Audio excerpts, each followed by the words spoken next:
¿Dónde está la gente de Oaxaca? Arriba San Juan Colorado. ¿Dónde están? Todavía nos tenemos y bueno, los invitamos a que nos apoyen a través de YouTube. Ahí en nuestro canal oficial Ángeles de Santiago de Jicayán nos pueden checar. Y bueno, también a los temitas ahí sabrositos para que nos apoyen. Vamos así con estos los temas arrechos allá para el amigo Richard que tiene ganas de bailar y no hay pareja. Ay, con tu compadre de lado, Richard, abrázalo, total no me van a bailar. De eso no va a pasar.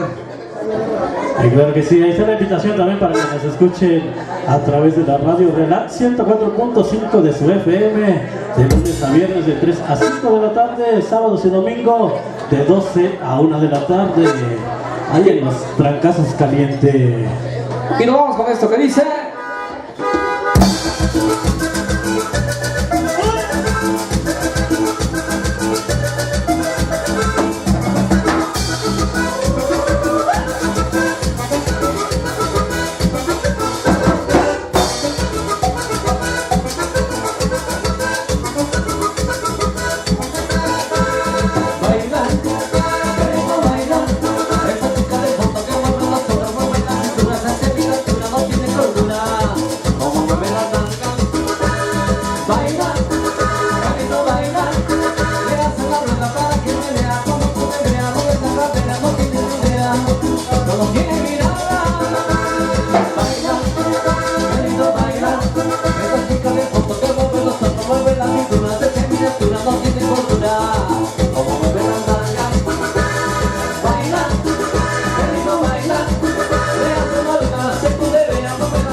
solteras? ¿Dónde están las solteras?